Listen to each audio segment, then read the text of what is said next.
Hello and welcome to Crossing Channels. I'm Richard Westcott. What can't money buy? That's the subject of the latest in our collaboration between the Bennett School of Public Policy at the University of Cambridge and the Institute for Advanced Study in Toulouse at the Toulouse School of Economics.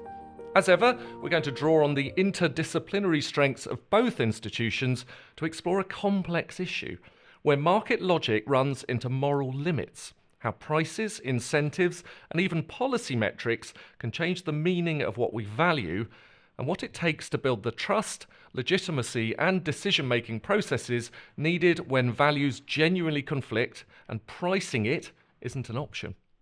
To explore these issues today, we have Anna Alexandrova from Cambridge University. Anna, start us off. What does your research focus on? As a philosopher, I study how scientists bring empirical evidence to bear on questions of moral and political significance to us as communities and individuals. Joining us from the IAST and TSE, we have Léo Fitouchi. Léo, remind us of your main research interests. So I'm a psychologist, and I study in particular moral cognition, that is the cognitive mechanisms that produce our sense of right and wrong. So I'm studying the workings of the cognitive mechanisms by which people judge that some actions are right while others are wrong, that some distributions are fair while others are unfair, and how we think some people have the authority to command others, etc. So all these questions that involve moral concepts in the human mind are my topic of study. Fantastic. Money is often seen as shorthand for value. Higher incomes mean higher growth and a better life. But in practice, many of the things people care most about can't be bought or sold. Dignity, trust, meaning, friendship, and love all sit uneasily with prices and markets. Over the past decade, these tensions have become more visible as policymakers have looked beyond GDP and income towards measures of well-being, happiness, and quality of life. But this shift has also raised difficult questions about what should be measured and whose values they reflect. So in this episode, we ask, if money can't buy everything that matters, how should we think about value, well-being, and the limits of measurement?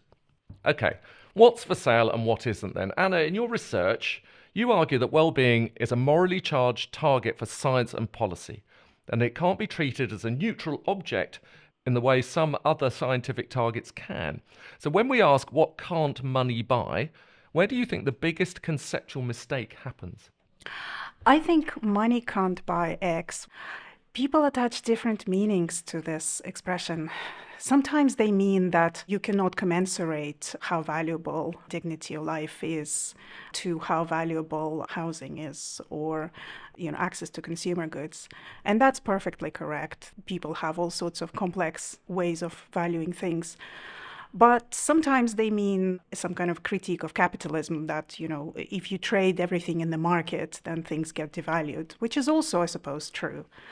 But I think literally, money can't buy X means that there is no way in which you could spend your financial resources in a way that would affect our levels of well-being. And that's definitely not true. So I think the biggest conceptual mistake is people attaching all sorts of different meanings to this expression. And some of this are just incorrect. So I think there is a sense in which money can buy X, where X are all these great things that you've mentioned. Could you give an example of that? Because when I think you talked about dignity, for example, well, if you've got a job and a house, and then you feel like you have dignity, don't you? So you've sort of bought the dignity, in my mind. Absolutely. Or, measures of public health, or, good infrastructure in the city, infrastructure that doesn't exclude people, or infrastructure that enables meaningful human connection. All of those things are things that we can invest in. And in that sense, it does buy dignity, happiness, quality of life. Now, Léo, you explore some trade-offs, hit moral red lines, things people feel are simply not for sale. But why do those boundaries arise, and what tends to happen when policy tries to push past them with prices or incentives? Yes, so great question. Actually, moral psychologists have known for a long time that some things triggers, like you said, very strong moral reactions when you suggest buying them or selling them. So the typical example is organs, for example. Most people feel moral outrage at the idea that we could have organ markets where everyone could sell and buy other people's organs.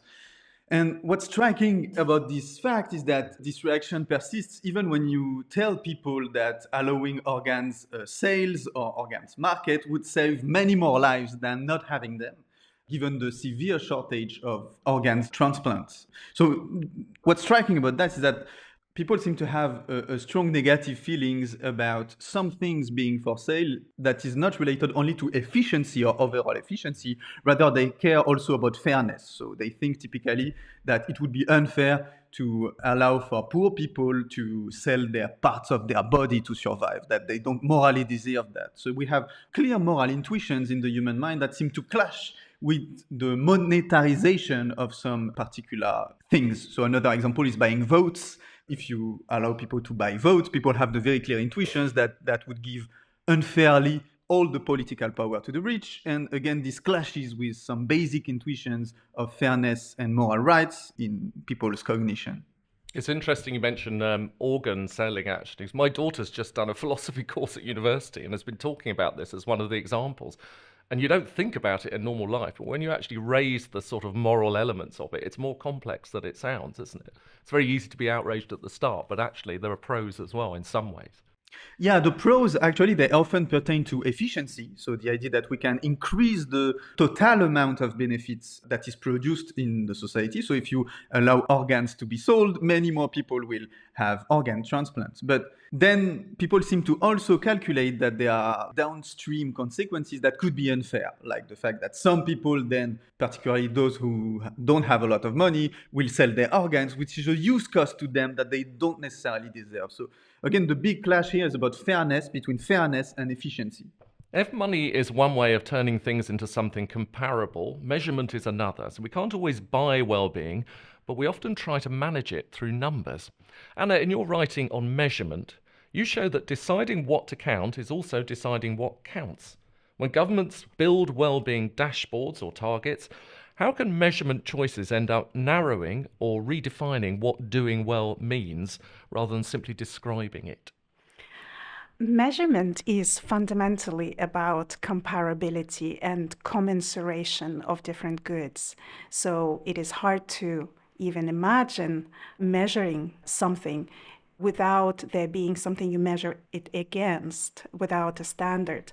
So one of the greatest challenges in broadening our conception of what's socially valuable beyond just, for example, gross domestic product is figuring out, when you broaden this list, what exactly are you comparing it against? In what sense is this measurement? So you could put on a national dashboard of well-being all sorts of fantastic goods, such as a sense of security and safety, life satisfaction, your satisfaction with your neighborhood, your ability to connect with people, your political participation. And then you put this as a dashboard, and it looks beautiful and looks pretty, and it represents the diversity of human values. But then it comes to decision making, and you have to collapse it into one number. Well, do you have to? I mean, I suppose you do if your vision of decision-making is maximizing some good, right? If your vision of decision-making is not maximizing some good where that good can be represented by one number, then you don't have to collapse it all into one quantity. And I think that's the biggest conflict that governments and other bodies have been having since trying to broaden our indicators. Broadening it by itself is enough, but then thinking, do I collapse them into one? Do I weigh them all the same? On what basis? Do I try to outsource the weighing to the people and try and figure out by surveys what it is that they would weigh it with? And then through some complex calculation in this way arrive at a single number? All of those questions carry huge risks, moral risks, in exactly the same way as Leo described, risks that tend to represent unfaithfully the psychology and kind of the features of our social life.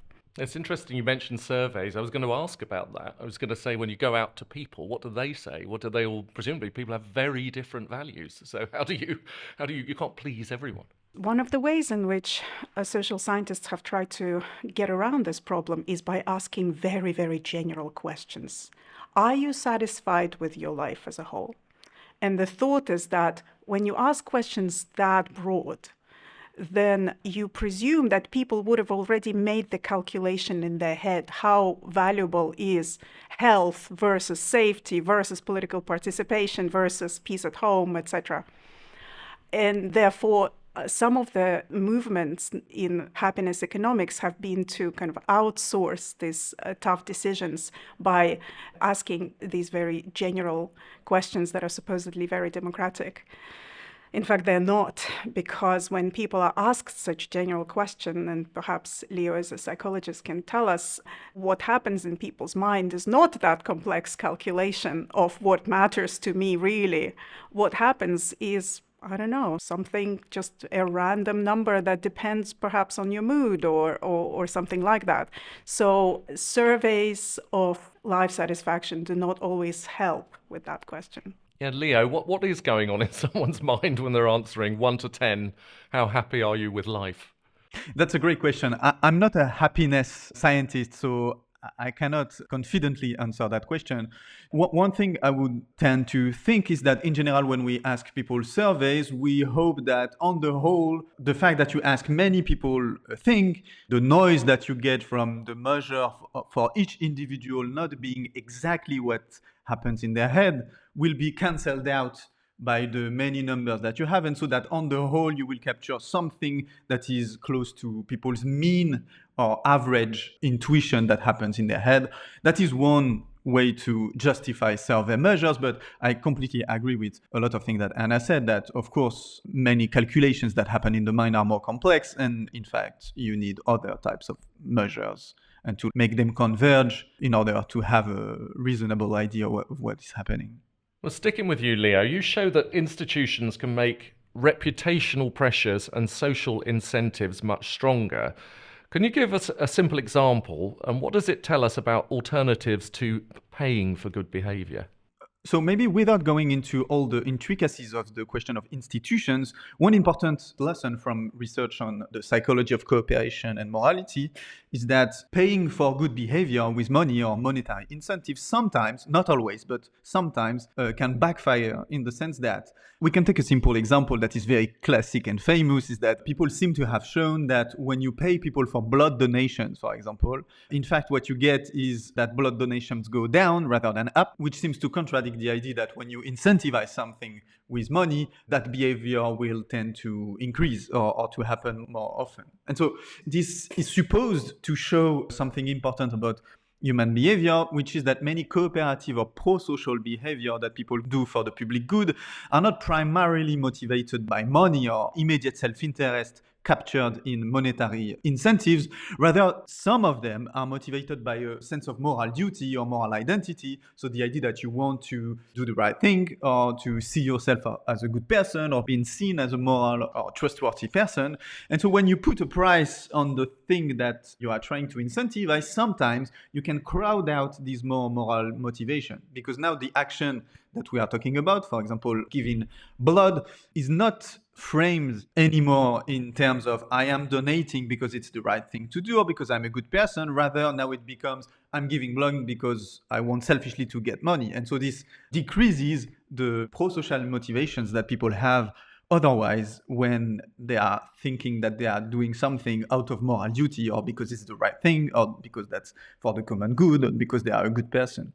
So what this suggests is that institutions don't always need to pay if they want to increase a good behavior, rather often insisting on reputational incentives. So for example, making visible that people are making a blood donation so that they get the feeling that they will be seen as a good person or that they are a good person, can sometimes, not always, but sometimes increase pro-social or public good related behaviors, sometimes more than just incentivizing it directly with money. Again, there are many complex parameters that go into these equations, and many times incentivizing steals is a good way to increase the behavior with money. It's just that other times it doesn't.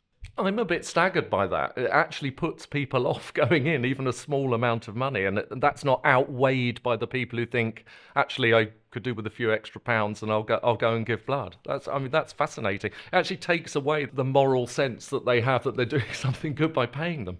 Yeah, I mean, that's the supposed lesson of these kinds of experiments. Now, I think we should be, as always, cautious with experimental results like that, because when people try to replicate it with larger sample, it's not completely clear that we find the same result. So as you say, with surprising results like that, I think it's good to remain cautious, and I think there are conditions where this kind of moral sense motivations is more important than monetary incentives. But in many conditions, monetary incentives still seem to be, perhaps sadly or not, efficient.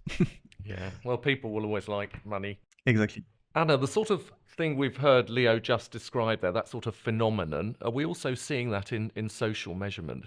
Absolutely, because Leo gave us some good evidence about the importance people attach to framing situations in ways that emphasize certain values, such as dignity, altruism, being a good citizen. And being perceived as a recognized citizen with genuine priorities is also really important for our relations with governance. We don't want our governments to treat us as just numbers, as receptacles of utility who just need to get a lot of stuff, more stuff than before to be well. People want to be treated as citizens who participate in decision making, who make our communities better. And for that reason, it is really important that cost-benefit analysis at social level isn't just about experts deciding that a certain policy maximizes utility, but also about people endorsing a decision, making it their own. And this is why some of the more recent trends of co-production of policies and involving people in a participatory way in creating new institutions and sustaining them is so important for, on psychological grounds that Leo described. So I'm quite interested here. Do you mean, and this could be for both of you, if, say, I give blood and just the nurse or doctor says to me, what you've done is fantastic, is that where I'm getting my satisfaction from? Or do you mean that it really helps if people are seen by their peers in society to have done these good things? Or is it a mixture of both? So I think it's both, but I think visibility, there is very strong evidence that visibility by their peers and by a maximum amount of people possible, whether we like it or not, has a very strong or at least more reliable effect on people's prosocial behavior. So actually, one of the very function of prosocial behavior in the human species is to get a good reputation as someone who is trustworthy, a good person, etc. And so when you increase the reputational incentives for many prosocial behaviors, in fact, they tend to be more frequent, etc., whether we like it or not. That doesn't mean that intuitively we are cynical. It means that you can both be genuinely convinced that you are doing something for the common good, and at the same time, the cognitive mechanisms that is giving you that feeling being unconsciously responsive to reputational incentives, if that makes sense. Mm-hmm. I think it's more than just getting brownie points, whoever you get those brownie points from. It's about thinking that institutions created in your name and policies that affect and shape your life, they're yours as well, that you own them, that they represent, they express your value stance onto life. We are given one life. We want to leave something behind. I would like to leave behind, for example, a healthier university, a more inclusive way of doing research in my community. I would like to do that because I have one life to live, not because it's going to give me brownie points. And when trust is lost between people and institutions, for example, how do you get that trust back then? Is it to include people in the decision making, for example, rather than money? Yeah, so I think that's a very great question. It speaks to another fundamental dimension of human cooperation and psychology, which is that human cooperation and pro-social behavior is directly and intimately linked with the logic of reciprocity. So by this, I mean that people cooperate because they expect others to cooperate in return, and only to the extent that they think that they are not the only one making the effort, while other people are just not doing their part. So trust is precisely at the psychological level the belief that you are not the only one making the efforts, that everyone is contributing to the public good. And so when trust is lost, it means that people are less motivated to contribute in turn because they feel that they are exploited, that they are free riders, that are taking advantage of their own contribution by not themselves paying the cost of cooperating in return. So if you take a simple example, if you suppose citizens discover that political leaders are avoiding taxes, even if you increase the fines for tax evasion, many people will feel nevertheless less motivated to comply. And this is again for moral reasons. Why should I contribute if others, especially the people who are most advantaged in society, don't contribute in return? And so what research shows is that for rebuilding trust, often, so apologies do not simply work. What works is a costly, credible signal that the person who has cheated or the class of people who have cheated will behave differently in the future. So, for example, research on apologies shows that people accept to reinstate a cooperative relationship only when the cheater has paid important costs that make it unlikely that he would have paid such cost if he were to cheat again or disinvest in the relationship. So the point is about credible signaling your commitment to the relationship, whether we are talking about relationships with friends or relationship with institutions and political leaders. What matters is credible signals of commitment to treating fairly your cooperative partners. That's a really interesting example as a journalist who's interviewed many people apologising over the years for various bad behaviours. Anna, when values genuinely conflict, what's a good decision process for policy? Big question. So you've specified for policy, but let me start a little bit before that. What's a good decision making for us as individuals when values conflict? That's hard enough. Modern philosophy often gives us this metaphor of a scale, right? You put things on the scale and you decide which one weighs heavier. And kind of you try to translate the physical process into this moral calculation as well. That often neither works nor, as Leo demonstrated, is psychologically plausible. Philosophers talk about making impossible choices by figuring out what kind of person do you want to be, what kind of message do you want to convey to the world, not trying to maximize some good, however attractive that good is. So try and think about what it would mean to do that at the level of society. When we make a difficult choice between lives saved or education provided to children, as we experienced during the COVID pandemic, one impulse is to do a complex cost-benefit analysis, try and get all the values into one equation, and another one is to try and convey a political decision about what kind of community we are. And that can only be done credibly in a participatory and maximally opened way. I don't want to be too Pollyannish and optimistic about it. There will be situations when we will not reach a consensus and no good decision can be made. But either way, when people are invested and when they feel like the decision is theirs rather than an expert, however good of an expert it is, that is better. Because it feels like we're in a more divided society at the moment. Maybe we're just seeing it more on social media or whatever. So for policymakers trying to come up with decisions based on people who don't agree with each other, it's a very, very difficult, complex process, I would think. Impossible situation in some ways. So in that case, they're stuck between pandering to one side versus pandering to the other side. And I would be quite prepared to admit that it's a losing game. to try and do something good. In that case, you just try to maintain credibility of your institutions, that your institutions are transparent, that your institutions have certain values that they realize, and you try not to destroy them by, for example, undermining some core values of your community. So basically, it's as a politician, you're thinking, well, you might not agree with me, but at least you can respect that right. I'm sticking to my principles, basically.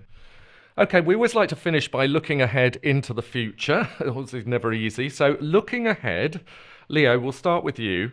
What is one rule of thumb you'd give policymakers for recognising the point where prices and incentives are conflicting and a different kind of public reasoning is needed?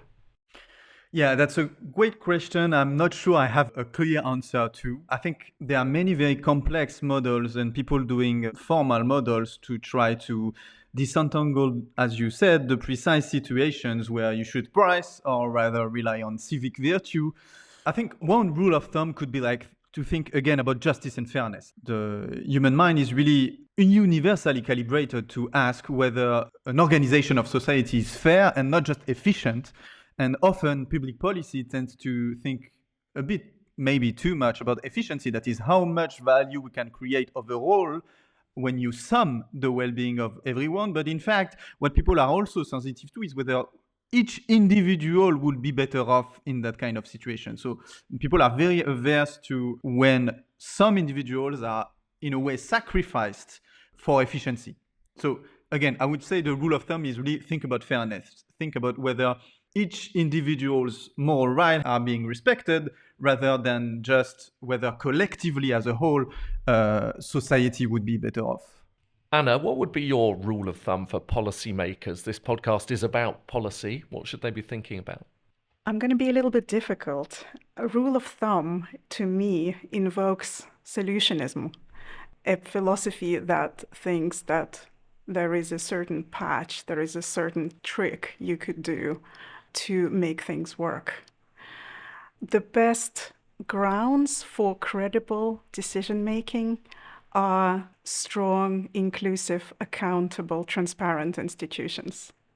Keep those institutions, protect their independence, protect their respect of principles.